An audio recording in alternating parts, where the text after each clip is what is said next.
안녕하십니까. 인문학연구소 인연입니다. 이번 시간에는 7분 인명록 41번째 2500년 전 민주주의를 외치다 를 주제로 이야기를 해보도록 하겠습니다.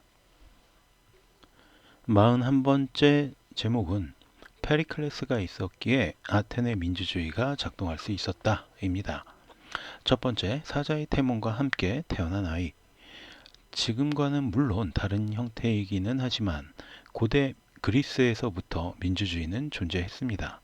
그리고 이 고대 그리스 민주주의의 시작이라고 할 수 있는 인물이 바로 페리클레스였죠. 기원전 490년 정치가이자 군인인 크산티포스와 유력 귀족 가문인 아가리스테 사이에서 태어난 페리클레스는 꽤 힘있는 집안 출신이라고 할 수 있습니다. 특히 어머니 아가리스테는 페리클레스를 낳기 전날 밤에 본인이 사자를 낳는 꿈을 꾸었고 다음날 페리클레스를 낳았다라고 전해지고 있습니다. 이처럼 특별하다면 특별하게 태어난 페리클레스였지만 어린 시절에는 매우 조용하고 내성적인 성격이라 눈에 띄지 않는 편이었다고 전해집니다. 대신 그는 집안의 후원으로 본인이 원하는 공부를 마음껏 할 수가 있었는데 당시 아테네의 귀족들 사이에서 필수 과목이었던 철학이나 웅변, 수학 등을 당대의 저명한 사람들에게서 배우게 됩니다. 그러면서 점차 내성적인 성격을 벗어나게 되었고 특히 웅변에 재능을 보여서 사람들 앞에서 연설하여 이름을 알리기 시작합니다.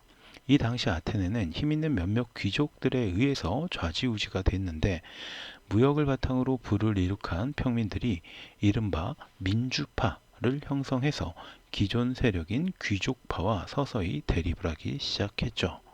명망 있는 귀족 가문 출신인 페리클레스는 당연히 귀족파에 속했을 듯하지만 반대로 민주파에서 활약하기 시작합니다. 그는 평소에 모든 국민들은 평등해야 한다라고 주장했었기 때문에 자신의 가치관에 따라서 움직였던 것이죠. 그리고 기원전 461년 민주파는 아테네 귀족파가 주축이 되어서 강력한 힘을 가지고 있었던 정치기관 평의회 아레이오스파고스의 권한을 크게 약화시키는 데 성공합니다. 이로써 아테네의 정치적 의사결정은 대중들의 뜻을 묻는 민회를 거쳐야 가능해지게 되었죠. 이렇게 귀족 세력의 힘을 약화시키고 민주파의 지도자가 된 페리클레스는 실권을 장악한 이후 아테네의 평화와 개혁을 위한 자신의 계획들을 하나씩 실천해 나가기 시작합니다. 두 번째, 아테네 민주주의의 시작. 페리클레스는 우선 아테네의 시민이라면 누구나 능력에 따라서 최고 공직인 아르콘까지 오를 수 있는 제도적 장치를 마련합니다. 이로써 아테네 시민들의 적극적인 정치 참여를 이끌어내었던 것이죠. 그러나 이 평화는 그렇게 오래가지 못했습니다. 기원전 460년 아테네는 스파르타의 동맹국을 경제적으로 압박하면서 자신들의 편으로 끌어들였고 이 사실을 알게 된 스파르타는 아테네를 공격했죠. 이것이 바로 제1차 펠레폰네소스 전쟁입니다. 기원전 454년 그는 직접 병력을 이끌고 시키온과 아카르나니아를 공격하였고요. 코린토스만의 오이니아데아를 점령하려고 했지만 실패하고 아테네로 돌아오게 됩니다.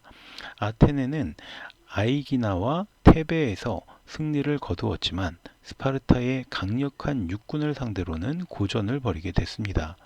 그리고 보이오티아가 반란을 일으키고 이집트 전선에서도 패퇴를 하자 아테네는 점점 수세에 몰리게 됩니다.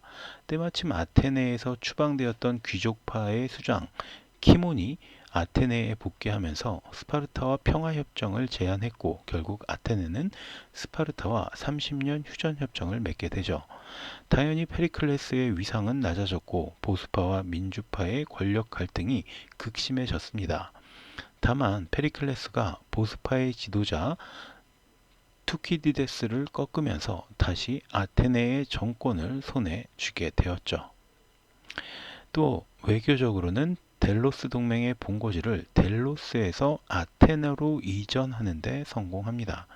델로스 동맹이란 그리스의 도시 국가들이 페르시아 등의 거대 제국의 위험에 맞서기 위해서 결성되었던 것이기 때문에 동맹의 본부가 아테네로 이전하면서 아테네가 이 동맹의 실질적인 수장이 될 수 있었습니다.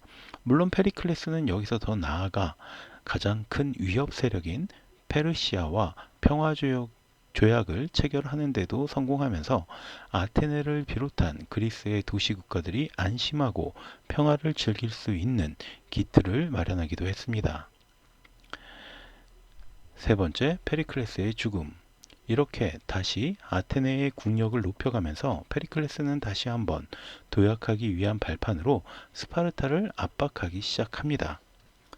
기원전 433년 그는 메가라 법령을 발표하는데 아테네의 해군력을 바탕으로 스파르타 동맹국들의 해상을 봉쇄하는 법령이었습니다.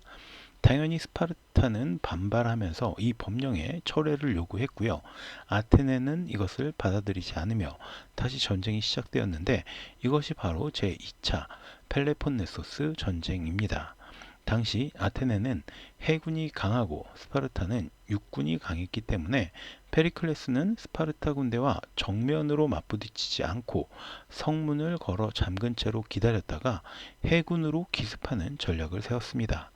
그러나 아테네에 급작스럽게 전염병이 퍼지면서 많은 병사들이 사망했고 기원전 429년 그 역시 사망을 하면서 그의 계획은 모두 수포로 돌아갔죠. 아테네를 그리스 도시 국가들의 우두머리로 세우고 싶었던 페리클레스의 야심은 이렇게 꺾이고 말았습니다. 그러나 무려 2500년 전에 민주주의가 지닌 장점을 파악하고 주장했던 그의 의지는 지금을 살아가고 있는 우리들에게도 큰 깨우침을 주고 있습니다. 마지막으로 제2차 펠레폰네소스 전쟁 당시 죽은 군인들을 추모하는 자리에서 그가 남겼던 연설을 통해서 그가 지닌 민주주의에 대한 생각을 함께 되짚어 보면서 이야기를 마치도록 하겠습니다. 우리 아테네의 정치 방식은 한 사람의 왕이 자기 마음대로 독재를 하는 이웃 나라들과는 다르다. 왕과 소수의 귀족이 권력과 벼슬을 독점하는 것이 아니라 국민 모두가 평등하게 정치에 참여하고 권력을 나누어 갖는다. 이것이 민주주의이다. 모든 국민은 법 앞에 평등하며 개인 간의 분쟁은 법에 따라 해결되며 귀족이냐 평민이냐를 따지지 않고 능력에 따라 관리를 선출한다. 우리나라의 발전에 도움이 될 수 있는 사람이라면 그가 누구든지 나라를 위해 일할 기회가 주어진다.